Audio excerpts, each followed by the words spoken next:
ઝેરી દારૂ પી નશો કરવા મામલે વધુ 2 લોકોના મોત થયા.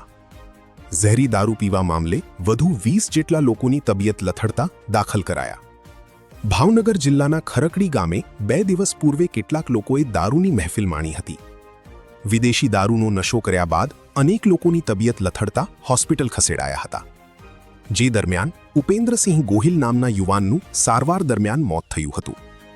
જે બાદ આજે વધુ 2 લોકોએ દમ તોડી દીધો છે, જેમાં નરેન્દ્રસિંહ નામના યુવાનનું શંકાસ્પદ મોત જ્યારે કાર્તિક નામના યુવાનનું દારૂના કારણે મોત થયું છે. ઝેરી દારૂને લઈને મામલો ગરમાતા કલેક્ટર સહિતના અધિકારીઓ હોસ્પિટલ ખાતે દોડી આવ્યા હતા.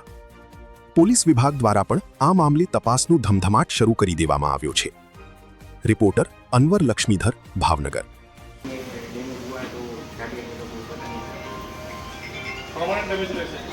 वो टाइम के साथ वो एमआरआई करेंगे तो पता चल जाएगा. और विजन का विजन का भी डॉक्टर ने उसको दिखा है, वो कौन से होगा तो वो बता पाएगा.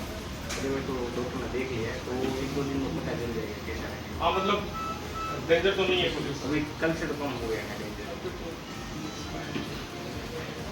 रिकवर तो कर रहा है.